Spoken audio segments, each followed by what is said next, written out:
हरे कृष्णा। अजय एकादशी के व्रत रखने और भगवान विष्णु की भक्ति करने से जीवन से सभी पाप नष्ट हो जाते हैं और मोक्ष की प्राप्ति होती है। धार्मिक मान्यताओं के अनुसार जो भी श्रद्धालु भगवान विष्णु के ऋषिकेश स्वरूप की उपासना करता है उसे मृत्यु के बाद विष्णु लोक मिलता है।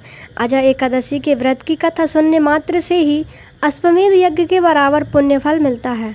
भाद्रपद मास की कृष्ण पक्ष की एकादशी को अजय एकादशी का व्रत रखा जाता है। ऐसी मान्यता है कि यह व्रत जीवन से दुख, दर्द और संकटों का नाश कर देता है और मोक्ष का मार्ग प्रशस्त करता है। अजय एकादशी का पालन करने से मनुष्य को पिछले जन्म के पापों से मुक्ति मिलती है। इस व्रत को रखने से जीवन में सकारात्मकता आती है और अनेक कठिनाइयों पर विजय प्राप्त होती है।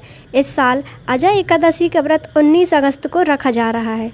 एकादशी तिथि की शुरुआत 18 अगस्त 2025 शाम 5:22 पर होगी और एकादशी तिथि का समापन 19 अगस्त 2025 दोपहर 3:32 पर होगा।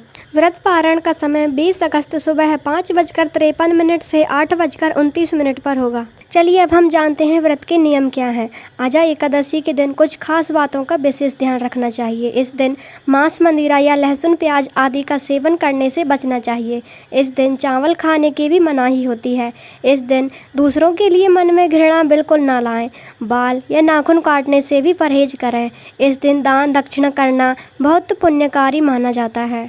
अजय एकादशी का महत्व। अर्जुन ने कहा, हे पुंडरीकाक्ष, मैंने श्रावण शुक्ल एकादशी अर्थात पुत्रदा एकादशी का सविस्तार वर्णन सुना है। अब आप कृपा करके मुझे भाद्रपद माह के कृष्ण पक्ष की एकादशी के विषय में भी बताइए। इस एकादशी का क्या नाम है तथा इसके व्रत का क्या विधान है? इसका व्रत करने से किस फल की प्राप्ति होती है? श्री कृष्ण ने कहा, हे कुंती पुत्र, भाद्रपद माह के कृष्ण पक्ष की एकादशी को अजय एकादशी कहते हैं। इसका व्रत करने से सभी पाप नष्ट हो जाते हैं।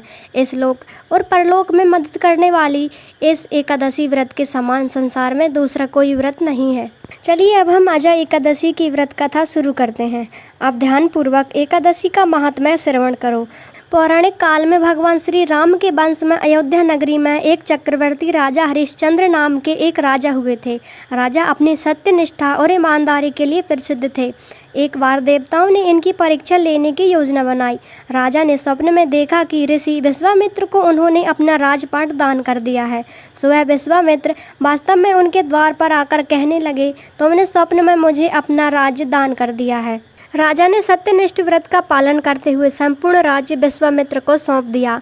दान के लिए दक्षिणा चुकाने हेतु राजा हरिश्चंद्र को पूर्व जन्म के कर्म फल के कारण अपनी पत्नी, बेटा और खुद को बेचना पड़ा। हरिश्चंद्र को एक डोम ने खरीद लिया जो शमशान भूमि में लोगों के दाह संस्कारों का काम करवाता था। स्वयं वह एक चांडाल का दास बन गया। उसने उस चांडाल के यहाँ कफन लेने का काम किया, किंतु उसने इस आपत्ति के काम में भी सत्य का साथ नहीं छोड़ा। जब इसी प्रकार उसे कई वर्ष बीत गए तो उसे अपने इस नीच कर्म पर बड़ा दुख हुआ और वह इससे मुक्त होने का उपाय खोजने लगा। वह सदैव इसी चिंता में रहने लगा कि मैं क्या करूं, किस प्रकार इस नीच कर्म से मुक्ति पाऊं। एक बार की बात है, वह इसी चिंता में बैठा था कि गौतम ऋषि उसके पास पहुँचे। हरिश्चंद्र ने उन्हें प्रणाम किया और अपनी दुख भरी कथा सुनाने लगे। राजा हरिश्चंद्र की दुख भरी कहानी सुनकर महर्षि गौतम भी अत्यंत दुखी हुए और उन्होंने राजा से कहा, हे राजन, भादो माह के कृष्ण पक्ष की एकादशी का नाम अजा है। तुम उस एकादशी का विधान पूर्वक व्रत करो तथा रात्रि को जागरण करो, इससे तुम्हारे सभी पाप नष्ट हो जाएंगे। महर्षि गौतम इतना कहकर आलोप हो गए। अजा नाम की एकादशी आने पर राजा हरिश्चंद्र ने महर्षि के कहे अनुसार विधान पूर्वक उपवास तथा जागरण किया। इस व्रत के प्रभाव से राजा के सभी पाप नष्ट हो गए। उस समय स्वर्ग में नगाड़े बजने लगे तथा पुष्पों की वर्षा होने लगी। उन्होंने अपने सामने ब्रह्मा, विष्णु, महेश तथा देवेंद्र आदि देवताओं को खड़ा पाया। उन्होंने अपने मृतक पुत्र को जीवित तथा पत्नी को राजसी वस्त्र तथा आभूषणों से परिपूर्ण देखा। व्रत के प्रभाव से राजा को पुनः अपने राज्य की प्राप्ति हुई।